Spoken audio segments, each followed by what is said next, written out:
Virtus.pro's turn to pick.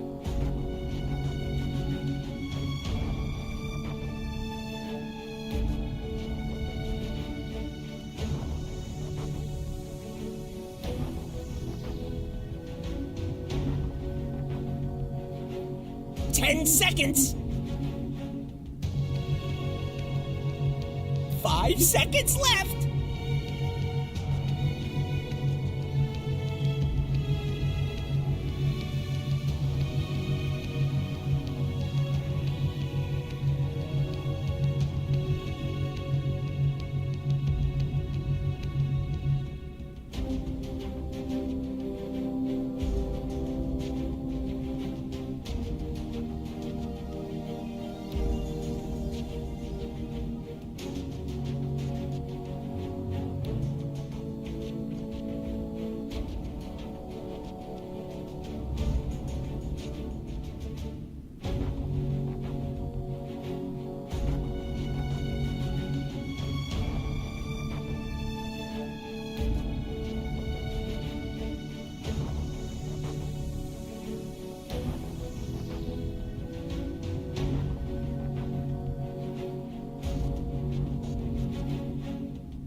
Radiant's turn to pick.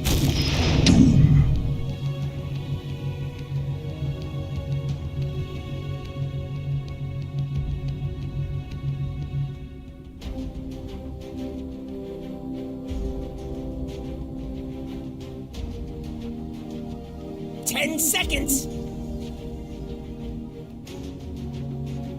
5 seconds left.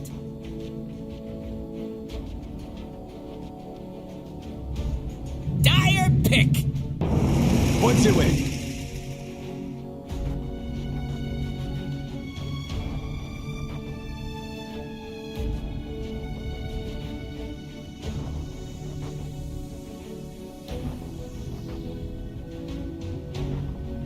Ten seconds. 5 seconds left.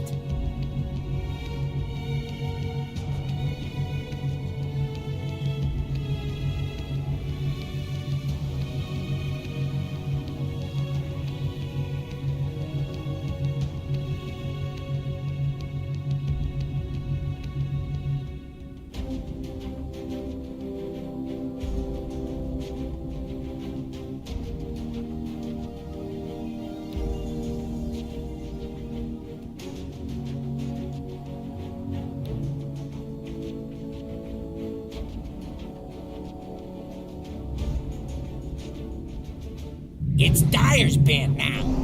Invoker.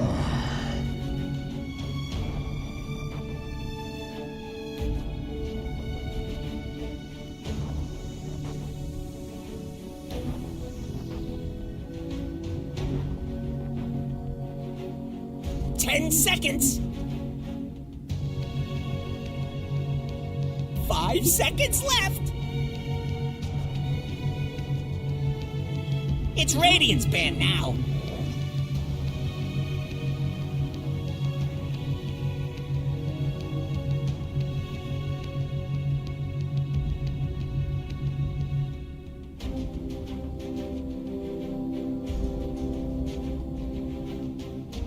Ten seconds.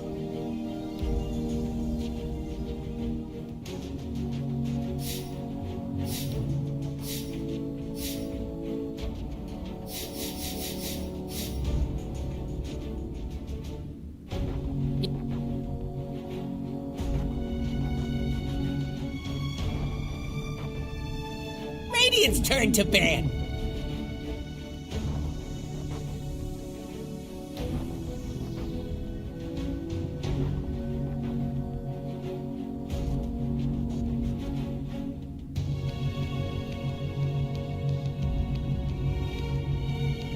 Ten seconds. 5 seconds left.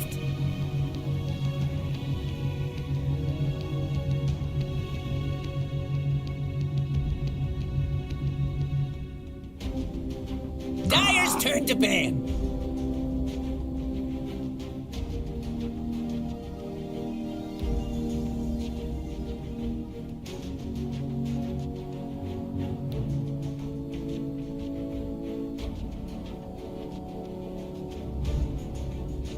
Ten seconds. 5 seconds left. Dire pick.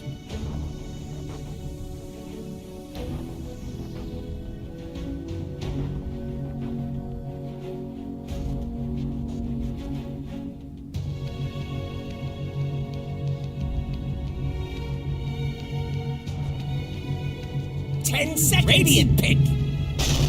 Earth Shaker.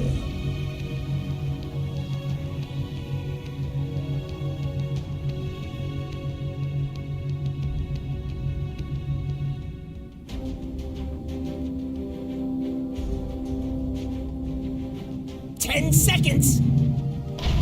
Templar assassin. Choose your hero.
Oh, poor baby.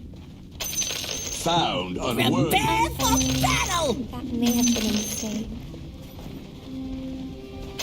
It was your own damn fault.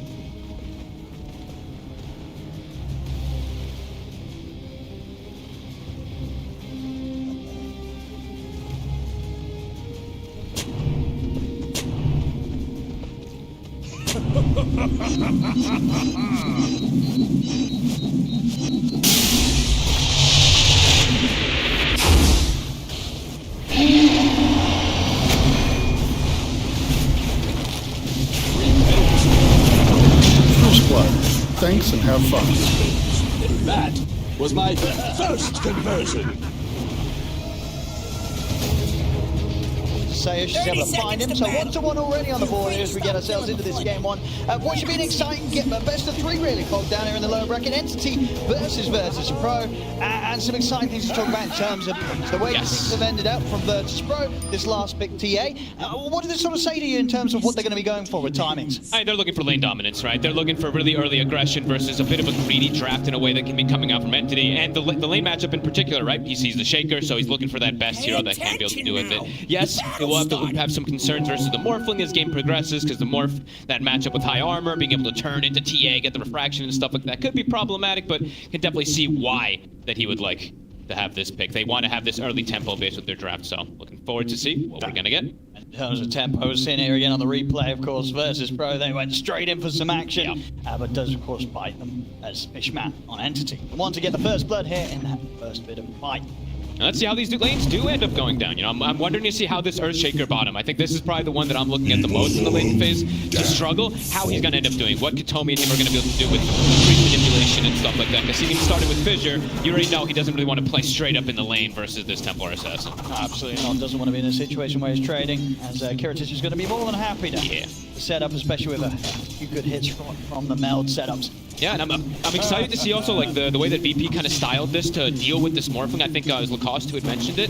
Something that Morphling doesn't like to play against is this anti kind of healing, these mana burns and stuff like that, which is going to come out, right? Pango's going to get the Diffu. They're going to have the Doom always, which is going to dress versus the Morphling and versus the Chen in some way. So some interesting adaptations coming out here that not a lot of teams have been doing. And overall, what sort of your impressions been from both of these teams with their performances so far in this run at the Road to the International? I mean, unexpected, I think, would be the word for me. I think Entity has definitely shown a lot of promise throughout the year, but VP, I don't think anybody really came in being like, VP is going to be making it like top 8 and stuff like that. Just kind of coming out of nowhere here. They look good.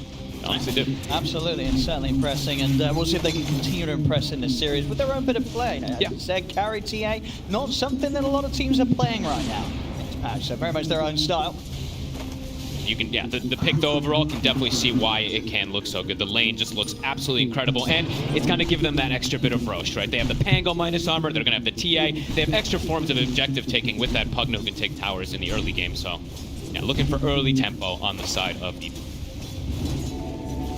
And I'm also happy to see more Chen, right? Like we saw one Chen yesterday, it dominated it, right? The game was just completely over pretty much 10 minutes in or something. I mean, that was like the 20-minute victory, right? That was Chen involved in. Yeah. I don't think that'll be the case this time around by any means for Entity. I think they have a much later kind of style that they're going for, but happy to see the hero either way. They're going to try and get aggressive onto Gabby. It'll be fine. It's just not too easy really for Entity to trade with the two of them. If FNG gets in with the setup, it's going to easily allow Kiritich to get the big, hard, heavy hits in off the back of a meld. Yeah, this is going to be, slow recovery for Gabby for sure, but they're at least pulling the lane back constantly with these fissures and stuff like that, so at least he's getting something down here with this double melee versus a strong lane that VP's gone for. FNG holding back two of them quite nicely. He knows his power. Given all the space in the world for Kiritich to free farm in this same safe lane. Watson, on the other hand, not having the freest time by any means. He's playing versus a pretty aggressive lane. This Pugna, this Doom, we've seen how much damage they're able to do. I mean, Boom was kind of the team that brought this one the most this year. They were the ones who were just running this Doom Pugna constantly. So VP taking a page out of their book. And it's definitely slowing down Watson here, especially because he has a Chen. You know, this hero does take a little bit of time to ramp up inside that laning phase to be able to protect these core heroes. And especially it's depending on what creep you get. Stormstormer, though, in the mid lane, having an excellent time so far here versus Squad X. We saw him struggle a little bit in the early game, last time around up on that Invoker, but this matchup, he's doing great. Absolutely in his element, pretty much his best hero over the years. Yep, and that's what you want to do when you're at TI, right? Get these players as comfortable as possible, have that late game scaling, and it's a hero that it's going to be a great enabler for this Morphling too, right? They have a lot of buff off tag team alacrity, etc. too, so. Sure. As we heard, I think, earlier in the day from Stormstormer, he wanted you to turn up and pull off cool plays. Exactly. It's not really a cool hero to pull off cool plays on than Invoker. Precious bump. Dire are scanning. Trying to find those sneaky bums. Bulldoze, the shield crash and stuff, so Tornado overall is going to be very effective throughout this game. The one still at the moment, both teams quite finding the action. Across the board, but a slight bit of an edge for the CS overall for Entity. Which is a big deal, honestly. I'm astonished how well Gabby's been able to just get free last hit down. He's at 20 CS already on this Earthshaker. And we're already seeing a movement coming out also. Katomi's looking to get active. He sees this Shaker's getting a lane, so he's looking to actually perhaps get a kill up top to set up Watson for success. It'll be difficult, the wave as close as it is to Virtus.pro's tower. And now we're seeing FNG, since he sees that there's no one down bottom, and TI's not really under pressure at all, too. He's making a little bit of moves around himself. I mean, yeah, anytime sort of it's left in that Kiritich versus Gabby situation, Kiritich, he wants to be on his own, right? He wants to be soaking up the solo XP. He doesn't need any help. No, absolutely. And then if he's able to get like the early level 6, then when he can just push Gabby out by himself, too. So, cool decision here coming out from VP to match that. His movement not connecting just yet, but he's still lingering up top.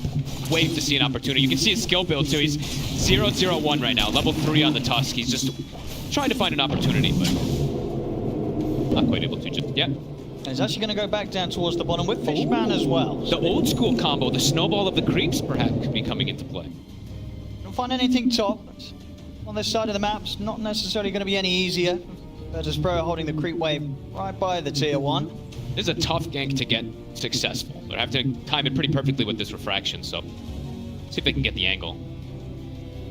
Super not look easy whatsoever. Diving this tower does not feel good.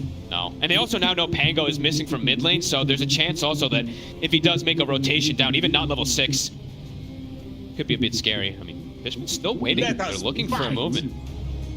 Kiritish. He's got the mount down. set up. He's just going to have the backup of FNG charging across over towards Gabby. Gabby turns with the Fisher. Got the Ghost as well and hitting in on security, slowing him down. Sunstrike. They're bringing him low.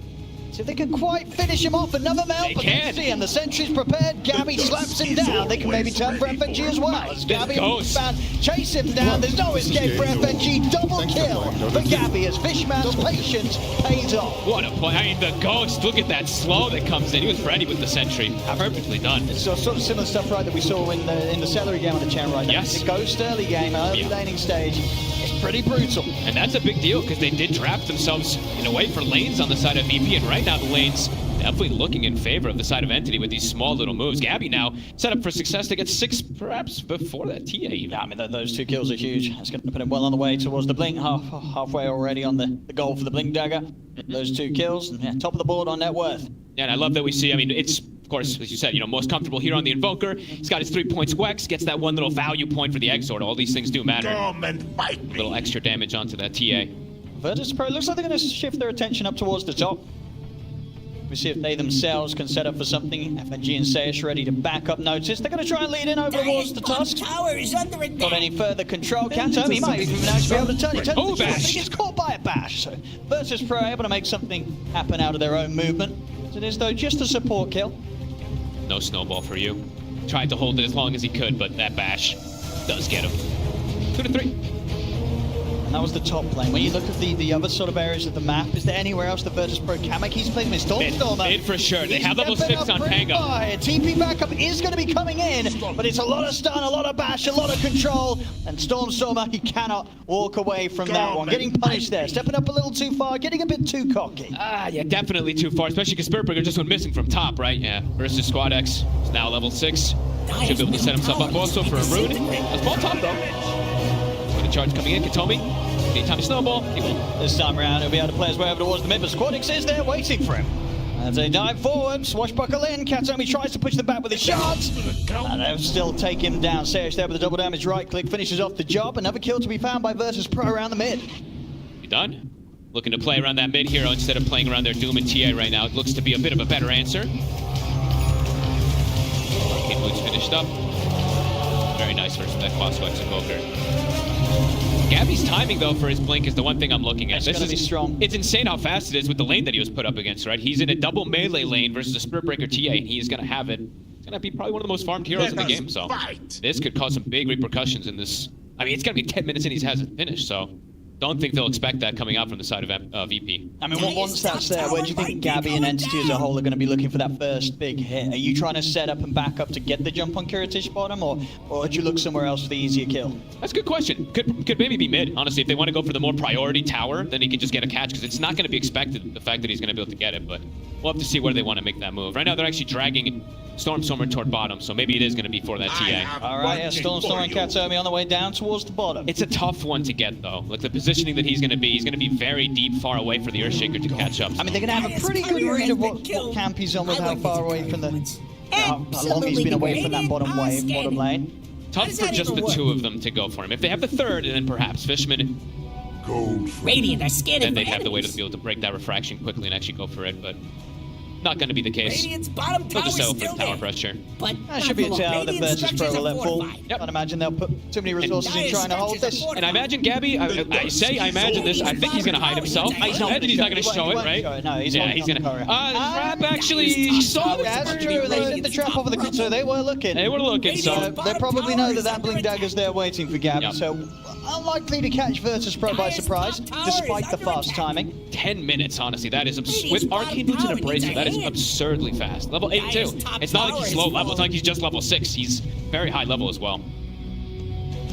Radiant's See bottom what connection tower he's going is to be able to under find with it. attack. Because so far, though, even though those lanes for Entity looking good, the gold. gold right now for the side of VP, it did trickle to that 2K for a quick second there. Getting some good efficiency. They don't quite have a smoke on them. I think Katomi's getting one shipped out towards the bottom lane, so Okay. we'll have to wait if they want to make a smoke play around this Gabby Blink Dagger. Kuritish, you know, he's feeling confident when he's able to sort of sit mid and farm this wave. Doesn't yeah. feel that there's anything that they can throw at him right now that's going to threaten him as a TA. I mean, they're just farming the map completely right now. Pugna's stacking, or getting some ancient stacks at the ready. FNG also was kind of just sitting, waiting for an opportunity, maybe break some smokes. They're just playing the farm game. Dire's top tower is under attack. Radiant's courier Started to has get been queued killed. up, of course, noticed. We'll be able to build Squadix. up that one. Squadix. He's actually going to find Gabby and start to tease around with him down bottom. Gabby's able to make his way out of this one. Could be a bit tricky. Squadix, he's got a ramp up here for the Rolling Thunder, but yeah, with the blink, Gabby should be fine. He has got further back up, and indeed Squadix doesn't want to keep chasing. Might get turned on here. Smoke from Katomi that you mentioned from before. Gabby looking to make a hit. They always have the Sunstrike as well, too, so a bit of burst to support. Gabby, It's a good and target. an easy jump straight away onto the two of them with the slam. And he'll take down Sayish. FNG's going to try and escape this, but the shards from Katomi will trap him in. Killing spree. I mean, they kind of walked into that one, Fog. They knew yeah. that there was a shaker with a blink around. I guess they didn't quite expect him to be waiting up by the twin gate, but he was. That was one of the easiest slams Gabby would have done. Dire's middle tower's in trouble. It is the two supports, though. So that's probably the one thing that they're taking from it. They're probably, okay, Echo Slam's on cooldown. You cores, you guys are safe, but catching the two supports, well worth it. I mean, well worth it for Radiant's Gabby. bottom tower needs a Easy hand. jump for him. Looks like he's Oh, going to yeah. be going the blink straight into the Lincoln Sphere. Okay, I mean, they're looking for the Doom solutions very early on, I guess. Radiant's bottom tower is under attack. It'll be that very farmy mid-game that we've been getting very used to at this tournament. Even this Chen is going to be hitting some creeps with Solar Crest for some time. All the Midases are getting queued up. How many total are we going to have in this one? Probably a lot. Probably at least like 2 or 3, I guess. I mean, for VP in these sort of positions where, as you say, they've obviously got the Doom, the TA that wants to be hitting creeps. When you look at their supports with the Pango and what they're up against, is it easy for those three heroes to make aggressive moves, trying to get in onto Entity's half of the map? What's the Yeah, plan? I would say so. Just because they have like this, they have the Pango, they have a lot of early aggressive heroes that can get involved too, and TA is an early mid-game hero, so I think the Midas is Dire's fine. middle Now they're going tower to is try and under take down attack. Fishman. Offensive No Snowball more. comes into play, and they do have TP backup coming in. Squadix trying to get the connection onto Fishman, does find it. They'll knock back Katomi with the ult, but Katomi is able to pop the stick and walk this one off. Not FNG enough caught into the damage. tower. FNG goes down. A failed attempt there from VP around the mid that gets immediately punished by Entity with TPs. 5 heroes rotating from Entity. I mean, they're looking to make these plays happen. They've got Gabby with this Blink Dagger, so I think he's going to look to be incredibly active on this Earthshaker and get that space opened up for the Morphling to have the success. Good feed for VP. They're probably still going to look to play fast, even though they are going for like this new Midas and stuff like that. Kirtis just having an amazing game. And he's actually going to maybe get involved. The smoke is popped. No, okay. He's No, going he's got that to stuff. take it off and Yep. start in the Ancients. He's